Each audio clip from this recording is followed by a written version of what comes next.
So anyway, let's dive into it. First off, I'm not starting with Danny Hurley. We're going to do that second. But because we've got so many realignment nicks in the studio, realignment or in the chat, I thought I would dive into this.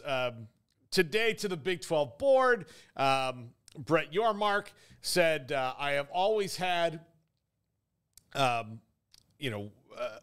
on, I've lost this one altogether. Garrett, hold on, give me 1 second so I can pull that back up. But in regards to expansion, I always have optionality as a conference. I will continue when the time is right to offer options to Big 12 board and ADs on any kind of Big 12 expansion. And that kind of just falls in line with what he says. Here's Brett Yormark's party line. Right now, they're open for business. What he means is actual business. And if there are opportunities out there, and I think that, when the ACC decisions are made, there will be opportunities for the Big 12 there if they want them. I would think Duke, NC State, Georgia Tech, schools like that, Pitt would, at least before they decide what they're going to do with the remnants of the ACC, either stay together or go apart, would at least call the Big 12 and say, all right, what can we work out, and what money will be available if the ACC did, in fact, collapse, because then there's a whole thing that ESPN, would have, like, ESPN right now has the option at 2027 to end the TV deal. And if Clemson and Florida State are out, I can't see them not doing that. And then either rebuilding the ACC with what they have left and letting the parts go where they may, and then that group stays together as the ACC and probably loses their network, quite honestly. But they at least have a deal and they have a conference together that's however many teams. But until that happens, until the Florida State and Clemson dominoes fall, we're really not going to know. But I don't think he is actively shopping for anybody right now, especially not before they've even played one season as a 16-team league. I think he's probably keeping his eyes and ears open, but he's not actively pursuing anyone right now. Which I think is different than the Pac-12 situation, because there is so much that is nebulous about the ACC. That's where the Pac-12 was, well, if this thing doesn't get done and there's no TV deal, then next year they're available, as opposed to, well, we could get some ACC teams, but it might be 2031. And Brett Yormark realized that the Pac-12 was crumbling, and he was also trying to keep the Big 12 relevant, which is why if you are a school in the Big 12 right now, you give him a ton of credit, and you also give him autonomy, the autonomy that Bob was talking about last segment, because he did take the Big 12 from completely irrelevant to arguably the third best conference in college football and one of the best sports conferences in the country when you consider all sports. Texas fans don't like to hear this out of me because I am a Longhorns fan, to reveal a little bit earlier just who and what I am.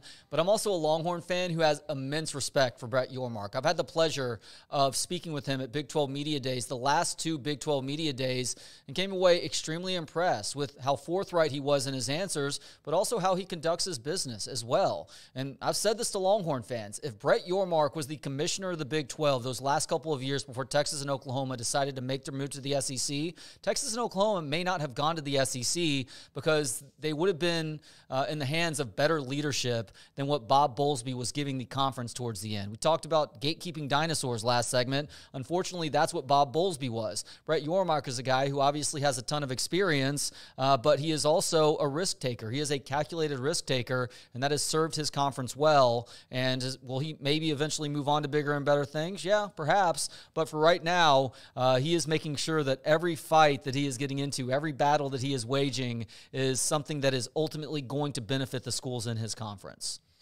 Yeah, that's the case. I mean, I don't, people get excited because anytime, there was some minor Florida State ACC, appeals news today, and I didn't even get to it because what happens is you're like, oh, this, man, if you're going to get excited about every, little procedural move in a court case, maybe you should go get into law or you should just spend a day with an attorney. They're like, hey, we going to court today? No. What are we going to do? I'm going to sit here and I'm going to do paperwork I'm going to get on the phone with other people who are doing paperwork, and I'm going to read all these books to see if the paperwork I'm doing is right. So, yippee!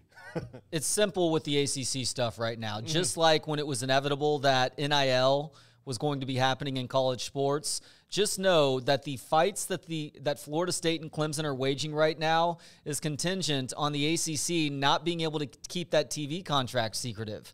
And it is essentially starting to come out now, and it's not as ironclad as it was being sold to the media less than a year ago. And by the way, who was selling that to the media, that it was an ironclad contract? It was the ACC doing so, while also not letting anybody see that original contract. So now that they're actually having to show those details, Florida State, Clemson, whatever other schools want out of the ACC are going to find their way out. It's only a matter of time. And when that happens, Greg Sankey last week at SEC meetings was no longer closed off to the idea of eventual expansion. You're going to see them taking a look at Florida State.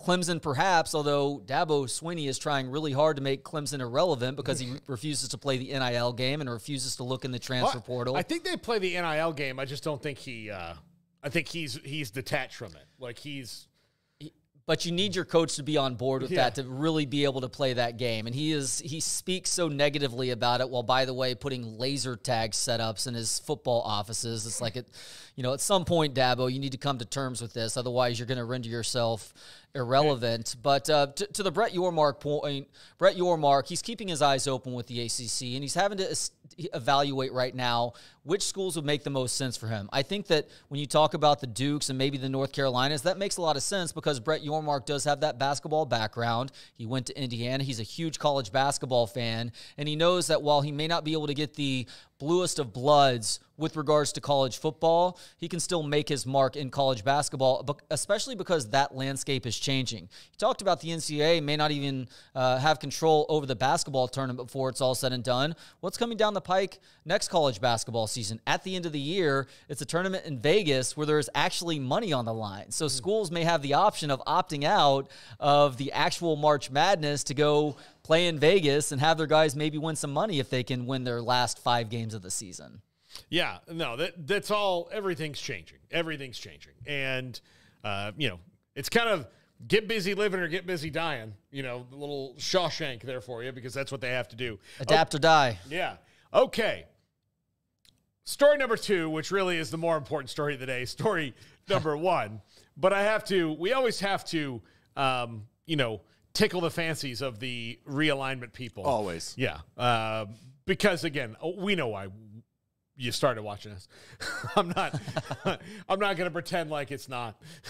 So, but just to address that with Brett Yormark. But this is a huge story. Back-to-back national championship winning coach Danny Hurley is in contract with the Lakers, in contract talks, and go ahead and go to the next one from John Fanta. He's informed the team that he's doing this. Now, no final decision has been made, and if we remember 20 or so years ago, the Lakers had Coach K almost in the building, and a student wrote him an impassioned letter, and that changed his mind. It was, I think it was a Tom Rinaldi story on ESPN. If you can go back and find it in the archives, it was a really well done one. I remember Coach K reading the letter in the story going, man, that's something else. And as a fan of ACC basketball, I hate him. I do nothing but respect him, but I hate him. He's ruined too many of my days. but yeah, it was unbelievable to hear that from him. And I don't think that's going to be the case here. I think Dan Hurley's gone. I think he's going to the Lakers. I think that's going to happen. It is a different job now than it was 20 years ago. And this is a guy who's had back-to-back national championships having to recruit his own roster. Like, that was not a thing. Coach K didn't have to worry about that. He won a national championship. He didn't have to worry about one of those guys coming to him going, hey, I could go to St. John's this year and they're going to give me $2 million. And he's like, hold on. Can we give this guy $2 million? All right. No, don't go to St. John's. And then another guy comes like, oh, by the way, Louisville called and I could make 1.5. Hold on. Hey, can we get this guy $1.5 million? Yes, we can. Okay, don't go to Louisville. Or like now it's like, well, I just go. I'll wait for the other guy to come in who's just the same as you, and I'll give him the money we're not going to play this game. Like, it's too exhausting. And there's no real family time, like all these things. In fact, coaches across the country, the associations, are trying to changing recruiting calendars so they have some sort of quality of life. Because the problem is that you put someone in charge, especially with expanding staffs and all that. But what Nick Saban did, when they had to restrict the amount of people who could actually call people and recruit, was when they took away those rules. No one thought that Nick Saban and coaches like that would go, well, we're just going to have a phone bank of guys calling recruits all day long. And then everybody else is like, well, I can't hire people that fast. I can't, like, we have to put a cap on this, so you can't do that. Well, if you let workaholics run things, then you're going to have to constantly keep up with them in sports. And as opposed, not to saying, like, you've got to have a balance. And then you've got these coaches that drive themselves in the ground. And what used to be a much harder job in pro sports because of all that, now if I can go to the Lakers and Rich Pavelka, who's the GM? Rob Pelinka. Sorry, Rob. Rob Pelinka, the GM, he and I talk about, well, I would like this player and this player. I've got LeBron and Anthony Davis. Like, what do you think about us re-signing Alex Caruso? Yeah, I think that would be good. Who can we go out and trade for? Yeah, we can get that guy. I'll work it out. You go do all the money stuff. I'll just sit here with my whiteboard and draw up plays and, deal with the day-to-day of, basketball divas. That's way easier than, constantly being barraged by free agency. So I think he's going to do it. I think he's, and all the people say, like, he's too harsh for the NBA or all that. Okay, tell him he can't. As things currently stand with college football and college basketball, I will not blame a college coach at all for going to the pro ranks because the job is so much more exhausting now because it is nonstop player movement.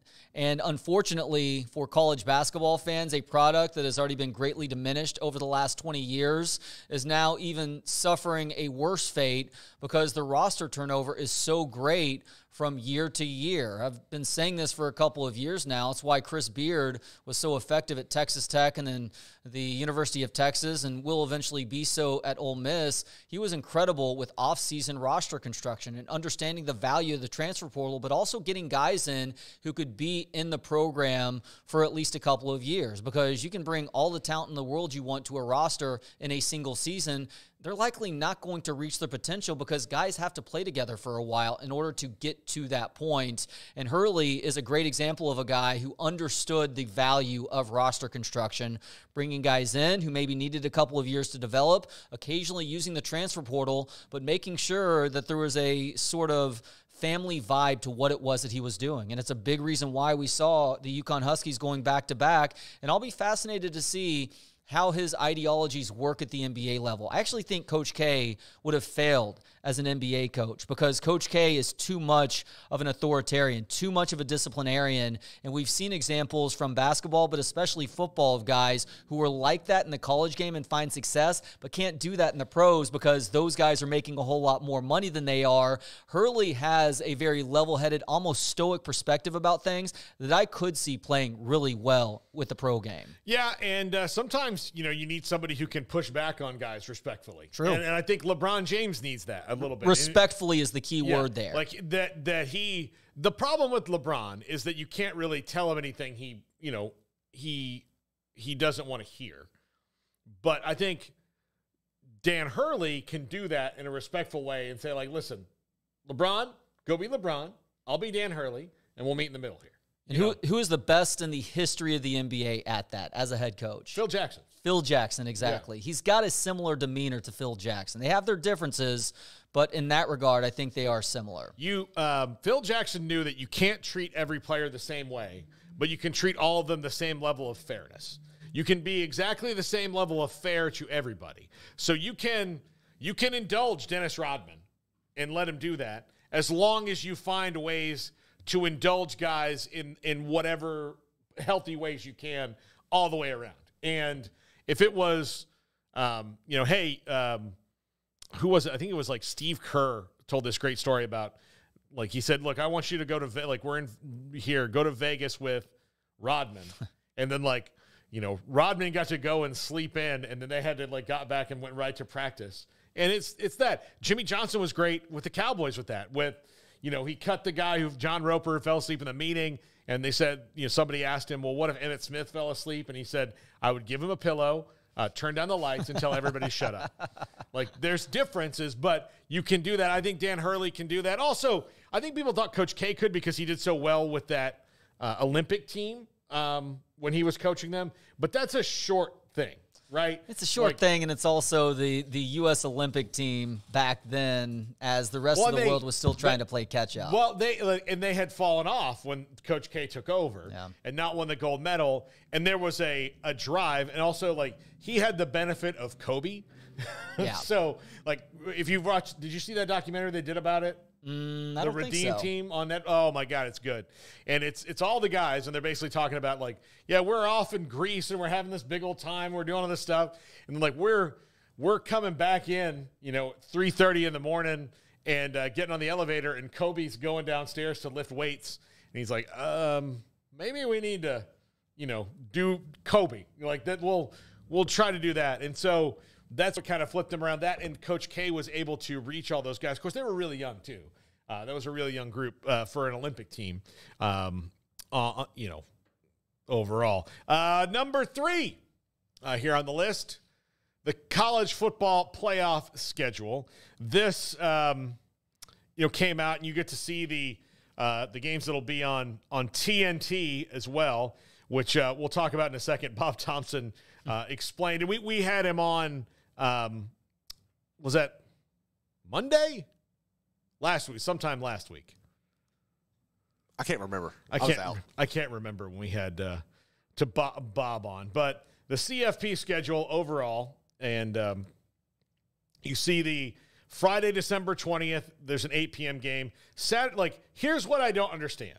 I get it that, like, they want to be on Saturday because college football's on Saturdays. However, and they threw TNT these noon and 4 o'clock games. Well, what else is going to be on then, Trey, at noon and 4? Good luck, TNT, going up against the NFL. Yes. So the NFL Saturday games. And that's week 16, by the way. So there's a strong likelihood that those games will have some sort of playoff implications. Yes. So, and then New Year's Eve, New Year's Day, you see the games all on ESPN. And then Thursday, January 9th and Friday the 10th. That's a good idea, guys. That's a good idea. Do that. And then Monday, January 20th, which I still think is too long after. I don't think they need 10 days off. Personally. I also think they don't need to play the game on a Monday night because I always forget about it. Honestly, like that week in between, and then you get to Monday, and it's like you have the NFL playoffs all weekend, and you kind of get lost in the shuffle a bit. I'd rather have it on Friday, January 17th. Yeah. That's what I would feel better. Like, especially going into the weekend, like, that's what I'd like to do it. Start it off. Especially if I was going there, Friday or Saturday. I mean, college football is played on Saturday. You could maybe come up with some sort of agreement with the NFL where they don't play a playoff game on that Saturday night, and you get that time slot. Yeah, exactly. I don't know. They have no interest in working together going forward. Here's what Bob Thompson said about that. There's the TNT games. They got the worst. They got the worst end of this. Absolutely, they're going to have to fight it. But guess what? You want in the game? Let's get in it. Let's not mess around anymore. So this is what you get, right, guys? Like, you're going to fight the NFL. Okay, good luck, TNT. Yeah, and as he points out in that follow-up tweet, one of those TNT games will have a G5 school too. Oh yes. So enjoy watching Boise State in one of those games. Well, like, I think these will do fine ratings-wise overall, whether the G5 team is in it or not, like as a good number. But going up against, if you have Boise State and Notre Dame, say, on that game, it'll get a lot of eyeballs because it's Notre Dame, and people will be there watching, curious about Boise State, right? But if the problem is if it's against the Cowboys and the Eagles, you're kind of screwed. Well, and if it's Cowboys, Eagles, and it's Michigan State, Boise State, all of a sudden that has a very different feel than Notre Dame, Boise State. Right? Yeah, exactly. So Tim Brando's talked about this with us all the time. It's one of his biggest pet peeves is the NFL used to respect Saturdays in December. And then when college football like capitulated it to them, they're like, well, you're not gonna do anything? You're not gonna put a game that day? Like, even though none of these bowl games you're not gonna do anything about it? You're not gonna play for 3 weeks? I mean, are you everybody else seeing this? I guess we'll just put something there. And they did, and they're never leaving. Well, they're never leaving. Yeah, especially because the top 4 teams are going to be getting a bye in the college football playoff. You may as well play that very next week. The week after championship week, you can start those games, and that way you're not having to wrap your season as we get to the end of January. Yeah. Because that feels a little bit anti-college football. I know these schedules continue to change, and the Super Bowl used to be played at the end of January, but I would like to keep from pushing college football to the end of January, if at all possible. But as soon as we end up with a 16-team college football playoff, which is probably 5 to 10 years away, then that's going to be an impossibility. But at least for right now. I think that they should get rid of the conference championship games. Yeah. Because I don't think they're going to help them in the future. And that would allow them also to go to 16 pretty smoothly. Because then you could start the 16-team play. Like, and again, I'm fine with 12, like 16, okay. Like, you know, I wanted 8. I'll take 12. 16 sometimes might be too much, but you're starting to allow too much mediocrity in, and we've seen that at the NFL level where you have now 9 and 8 teams making it into the postseason. It's like, does this team deserve to play for a championship? But if it does, if like parity shifts a little bit with transfer, like if things shift, then I'm fine with it. But it allows them to go to 16, and you just start right away, and you don't have like there's no reason for all this time off between the title games and their first playoff game. Just go. Just effing go. Just do it. Like, I don't understand, like, other than Army, Navy and keeping away from that and keeping that tradition the way it is, which I'm totally fine with, there's no reason that they can't play Thursday or Friday night of that next week. There's no reason. There's absolutely no reason that they could not set it up. And even playing a Friday night game, you know, Friday and Saturday, and then Thursday, Friday the next week, and then going on down the line and just playing these damn games. Just go to it. What are you waiting for? The coaches don't need the time. They don't. They're going to sell you they do because they want all the time they can have. They don't need it. They do it all the time. To me, the season should be done on January 1st. That's how I think the college football season should be done. It should be done on January 1st. It should be done no later to me than January 8th. If you have to do it that way, if you have to build in a couple more days, that's fine. But January 20th is insane. It's insane. You are fighting the NFL playoffs the whole way. Just move it up. You can even move the season calendar up a week. We see that this year anyway. Move the season calendar up a week so that way you can own December and you can own New Year's Day. When is the National Signing Day 1 window? Does that coincide with that 10-day break? Because that's the only rationalization. I think so. That's the only rationalization I could come up with, but it's not like those schools that are in the playoff aren't going to have to be preparing for that as they're finalizing their class, or at least part 1 of their class, with National Signing Day 1 coming up. Yeah, we'll break this up into another segment because we've got a little time before we get to Kevin Flaherty at 4:30. He's going to talk about Dan Hurley and college basketball in general with us. But last thing before we go to break, Garrett, Ohio State, pull this up. So you'll remember that Florida State is now appealing or trying to get the NCAA to drop some penalties that they agreed to, which I don't know why they did. Like, I guess they were lawyers. That's all their problems. They agreed to stuff. Their lawyers were busy trying to fight the ACC, and then they were like, yeah, sure, we agreed to these NIL penalties. Just stop looking into it. And the Florida State's NIL penalty was because offensive coordinator Alex Atkins took Amarius Mims, who wound up not transferring from Georgia and staying there, to a meeting with one of FSU's NIL collectives. He drove him there. Then after that, the Tennessee and Virginia injunction came about where Nico Amaliava, they were under investigation for that because of the private jet trip he took, which I promise you was fancier than the F-350, I'm sure, that Alex Atkins drives. I don't know. I don't know what he drives, but he's like a big, broad, like dude. He's an offensive lineman. Like, it feels like he's a big truck guy, possibly or a big SUV, possibly like a dually. Expedition. Yeah. Like it feels to me that that's what he would drive. Like, I don't know. I have no idea. This is a picture, and shows you how things. And this is Florida State should just show this to the NCAA and say, okay, look, here's what's happened since we agreed to this. This is Brian Hartline, who is the offensive coordinator at Ohio State, at dinner with some of his players, including Jeremiah Smith. I believe Emeka Ibuka is there. Like, so all these offensive players, and they're at dinner at what looks like a very lovely place. I'm guessing sushi. With the collective called the Foundation that's there in Columbus. Again, what are we doing? Like, if this is okay, and I'm fine, I'm okay with this. Like, I thought it was stupid that the rules were like, they can get NIL, but they can't ask the coach who knows the NIL guy, how do I talk to the NIL guy? It made it like, okay, you're going to go to the corner of 5th and Main. Somebody's going to come by in a black SUV. Don't get in that one. He will tell you what color SUV you should get in. He will use the code, the donkey has died. Get in that car. Then you'll drive to the corner of 8th and Main, which I know is only 3 blocks away. You'll get into another car, and you'll drive to the actual location. Make sure no one sees you. Throw your cell phone out the window. Like, what are we doing? And here they are like, hey, sushi on the Foundation. Fine. It's fine. This is not a big deal. There's nothing corrupt about this. It was so dumb, and the rules are so arbitrary. I see this, and I'm like, and I want to call Florida State up and go, why? If the NCAA sends you a letter, you're like, okay, good luck, guys. Don't you know how things go for you?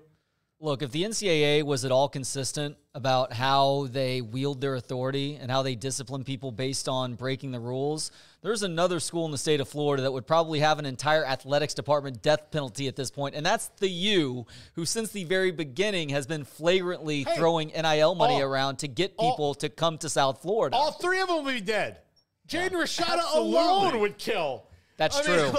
Alone. Like, so, again, let's stop pretending. Like, if I can say one thing to the NCAA, stop pretending.